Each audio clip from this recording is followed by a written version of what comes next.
जब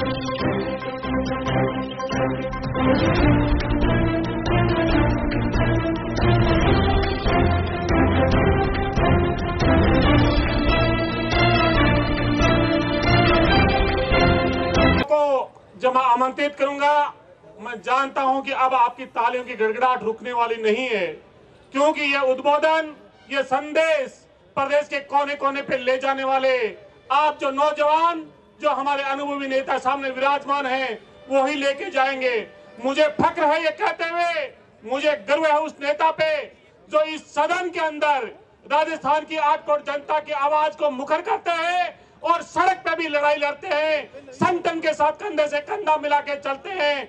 ऐसे हमारे नेता प्रतिपक्ष टीकाराम जूली साहब को मैं आमंत्रित करता हूं, जोरदार तालियों के साथ में, गड़गड़ाहट के साथ में स्वागत और अभिनंदन करें आदरणीय टीकाराम जी जूली साहब।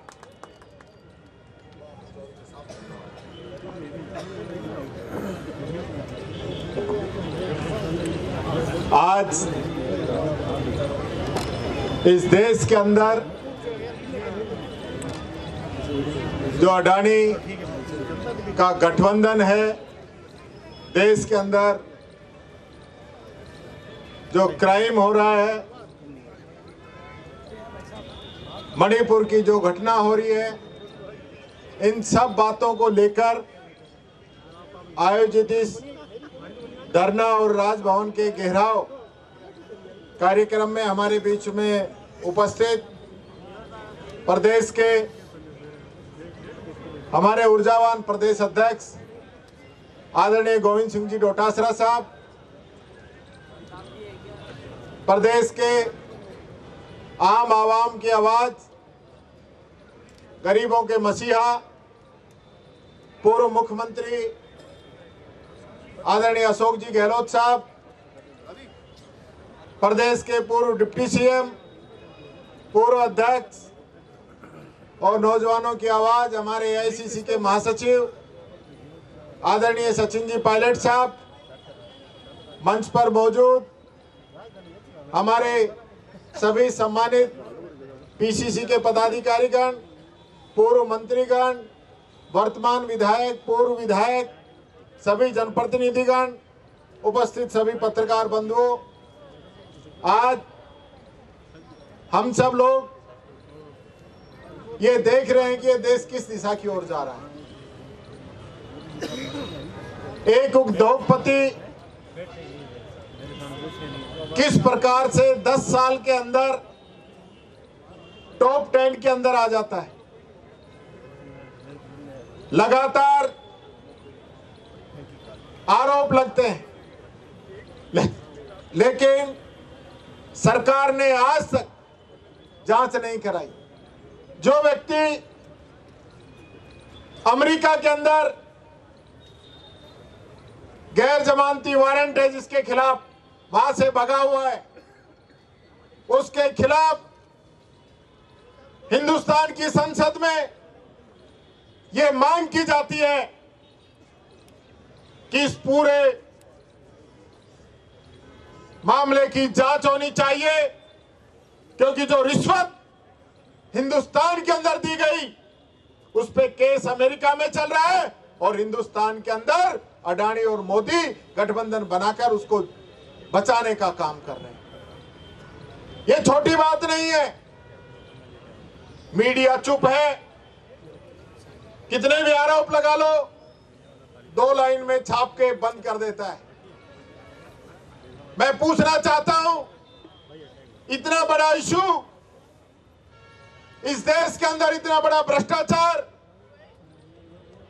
और ये मामले जनता के बीच में आने के बाद में राहुल गांधी जी जिस प्रकार से उठा रहे हैं, उसके बावजूद इन मामलों को दबाया जाता है। ये पहला मामला नहीं है। इलेक्ट्रोल बॉन्ड आपने देखा होगा, 13,000 करोड़ का चंदा बीजेपी ने ले लिया, आज तक कोई कार्रवाई नहीं। उन लोगों से चंदा लिया गया जिनके बनाए हुए फ्लाईओवर, जिनकी बनाई हुई टनल गिर गई, लेकिन कोई कार्रवाई नहीं। ये हालत इस देश की बन रही।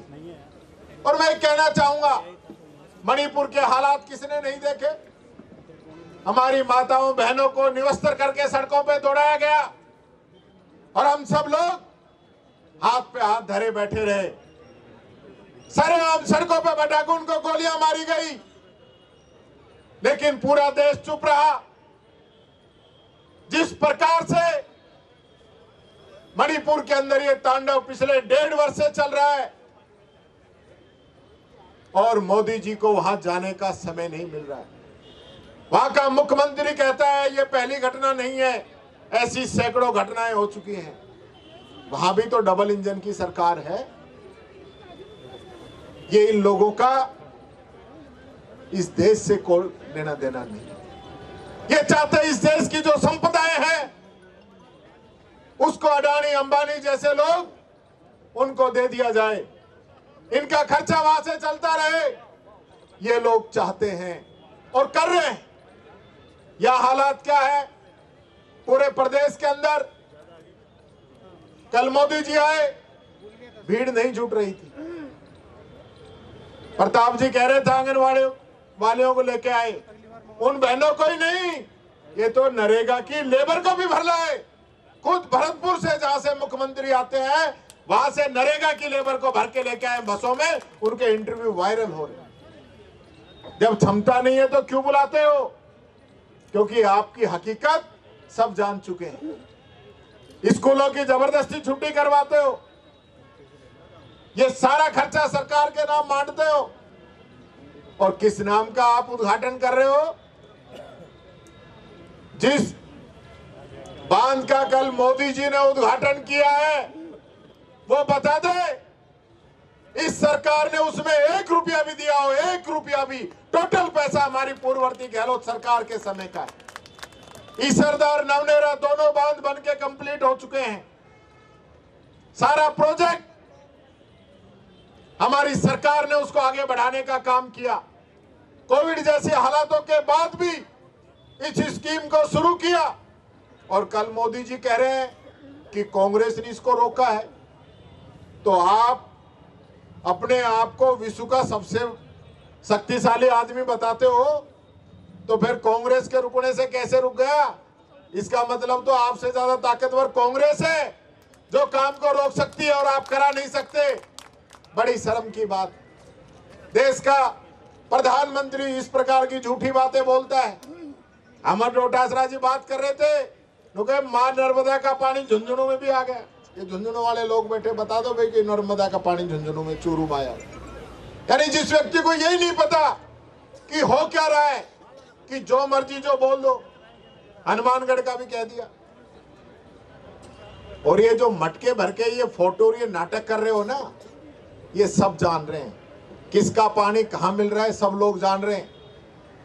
इन लोगों की हालत जो है आज पूरा देश जान चुका है। मैं कहना चाहूंगा, कल अमित शाह ने लोकसभा के अंदर कहा है कि क्या अंबेडकर अंबेडकर अंबेडकर करते हो, अंबेडकर का फैशन बना लिया है। अगर इस प्रकार से हम भगवान का नाम लेते तो हमारी 7 जो पीढ़ियां हैं वो स्वर्ग में चली जाती। तो आप चले जाओ ना, पहले अपनी पीढ़ियों को ले जाओ, जो नाम लेना चाहते हैं लेके जाओ। लेकिन आप इस दलित का, पिछड़े का, गरीब का, मजदूर का अगर कोई भगवान बन के संविधान के रूप में हमारी रक्षा कर रहा है तो बाबा साहब अंबेडकर है, बाबा साहब अंबेडकर है। हम 1000 बार नाम लेंगे बाबा साहब अंबेडकर का। ये फैशन है तो हम ये फैशन करेंगे। हमारे दिल के अंदर अंबेडकर है। गरीब की, पिछड़े की, शोषित की, महिला की, बच्चे की, सबकी आवाज बाबा साहब अंबेडकर है। आपके दिल के अंदर जो बात है वो सामने निकल के आ गई। कह देना मोदी जी को कि जिस संविधान की तस्वीर को, किताब को माथे के चूमते हैं उस पे बाबा साहब अंबेडकर का नाम लिखा है, उसको चूमना बंद कर दे। हिम्मत है तो चूमना बंद कर दे। क्यों बयान देना बंद कर दिया? 400 पार की बात करते थे ना, क्यों बंद कर दिया? करिए 400 पार, कहिए कि हम संविधान को बदलेंगे। आप में ताकत, हिम्मत है तो इसको संविधान को बदल के दिखा देना। ये भय मत पालना कि आप वापिस सत्ता के अंदर आ गए तो आप बाबा साहब अंबेडकर को हमारे दिलों से मिटा दोगे। बाबा साहब अंबेडकर सबके हैं, सबके लिए इस देश का कानून का काम करता है। और ये लोग सिर्फ 1-8% जो लोग हैं जो आज देश को, संविधान को कमजोर समझते हैं, खुद को अपने उससे ऊपर समझते हैं, उन लोगों के लिए मैं कहना चाहूंगा समय एक सा नहीं रहता। जब समय वो नहीं रहा तो समय ये भी नहीं रहेगा, ये मान के चलना आप लोग। आज बाबा साहब की देन है, बाबा साहब का बनाया हुआ संविधान इस दुनिया के अंदर सबसे मजबूत है, सबसे ताकतवर है, और कांग्रेस ने इसको अपने खून पसीने से सींचा है। जिस पार्टी ने इस देश की आजादी की लड़ाई लड़ी, जिस पार्टी ने इस देश के अंदर बाबा साहब का संविधान लागू किया, जिस पार्टी ने उस समय से लेकर आज तक इस संविधान को मजबूत करने का काम किया, उस संविधान की वजह से आज हमारा देश मजबूत है, एकजुट है। हमारे पड़ोसी देशों की हालत देख लो, श्रीलंका, नेपाल, पाकिस्तान, अफगानिस्तान, बर्मा, क्या हालात हो रही है वहां। अगर हमारा देश मजबूत है तो ये कांग्रेस की देन है कि ये मजबूती हम लोगों ने रखी है। अरे आप विश्व की बात करते हो, नेपाल तक को आप संभाल नहीं पाए, नेपाल तक आपको छोड़ के चला गया, क्या आप विश्व की बात करते हो। मैं आपसे यही कहना चाहूंगा साथियों, आने वाले समय में, अब ज्यादा समय नहीं बचा है, 1 साल निकल गया है, 4 ही बचा है, 3 ही मान के चलो, चौथा में तो चुनाव आ जाए। तो ये जो ज्यादा राजी हो रहे हैं ना, इनको ज्यादा राजी होने की जरूरत नहीं है। हमारा कार्यकर्ता हर गांव, हर ढाणी के अंदर मौजूद है। हमारा कांग्रेस की जो नीतियां हैं, जो विजन है, उसको आम जन तक ले जाने की जरूरत है। आज जिस प्रकार के अत्याचार देश के अंदर हो रहे हैं, उनको नीचे तक पहुंचाने की जरूरत है, और ये काम कोई करेगा तो हमारा कांग्रेस का कार्यकर्ता करेगा, एक एक वर्कर करेगा। ये बात मैं कहना चाहूंगा। आज हम ये तय करके जाएं कि ये सरकार जो झूठ पे चल रही है, जो लूट पे चल रही है, जिसने झूठ और लूट का डंका यहां भी और वहां भी मचा रखा है, इससे आपको पार पानी है। इस जनता को इसका शासन खत्म करके राहत दिलानी है। ये काम हमारे कार्यकर्ताओं को करना होगा। यही बात कहते हुए आप सबको बहुत बहुत धन्यवाद। जय हिंद, जय भारत, जय कांग्रेस और जय अंबेडकर। बाबा साहब अंबेडकर अमर रहे, बाबा साहब अंबेडकर अमर रहे। बहुत बहुत धन्यवाद। आज राजस्थान प्रदेश कांग्रेस कमेटी के नेतृत्व में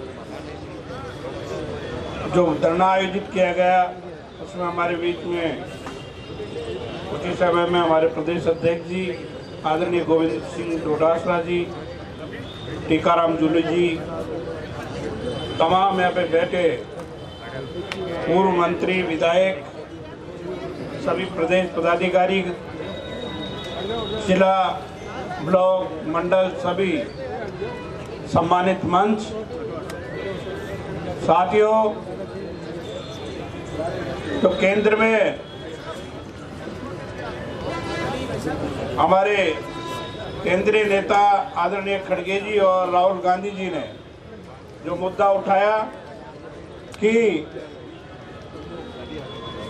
गौतम अडानी जी के बारे में यहाँ पे चर्चा होनी चाहिए, उसको विदेश में दोषी माना गया है, लेकिन भारतीय जनता पार्टी और उनके नेताओं ने इस पे कोई चर्चा नहीं करने का कारण अभी तक तो बताया नहीं। लेकिन मैं एक ही बात कहना चाहूँगा कि भारतीय जनता पार्टी जिस प्रकार से आज इस देश को जिस दिशा में ले जाना चाह रही है, अडानी जी को तमाम जो संस्थाएं हैं, जो उद्योग हैं, उनको तमाम उद्योगों को अडानी जी को दे रहे हैं। ये इनकी नीति है। मैं तो एक बात जरूर कहूँगा कि राहुल गांधी जी ने जिस प्रकार से इस देश के जो मुद्दे हैं, किसानों के मुद्दे हैं, गरीबों के मुद्दे हैं, उनको उठाने की कोशिश कर रहे हैं, लेकिन भारतीय जनता पार्टी उन मुद्दों पे ध्यान नहीं दे रही, गरीबों पे ध्यान नहीं दे रही, किसानों पे ध्यान नहीं दे रही। आज राजस्थान सरकार जो काम कर रही है, 1 साल में कोई काम नहीं कर पाई। राजस्थान के मुख्यमंत्री को ये पता नहीं कि जनता को कैसे जो गरीब जनता है उसको स्वास्थ्य का लाभ नहीं मिल रहा, उनको पानी नहीं मिल रहा, बिजली नहीं समय पे नहीं मिल रही, इन तमाम चीज़ों को लेकर अभी हमारे बीच में कल प्रधानमंत्री जी आए थे, यहाँ पे बड़ी बड़ी घोषणाएं करने की बात कही। लेकिन मैं कहूँगा कि 5 साल में ये लोग पहले भी कुछ नहीं कर पाए थे और आगे भी कुछ नहीं कर पाएंगे। आज तमाम यहाँ पे लोग पधारे हैं, कांग्रेस जन पधारे हैं, सबको मैं धन्यवाद देता हूँ कि आप बड़ी संख्या में इस धरने प्रदर्शन में भाग लिया। सबको बहुत बहुत धन्यवाद। जय हिंद, नमस्कार।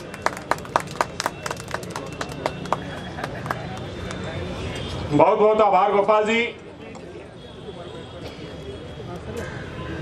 तमाम जो हमारे कार्यकर्ता मीडिया के साथियों को छोड़ के तमाम जो हाथ में कैमरा ले रखा है उसको छोड़ के हमारे बीच में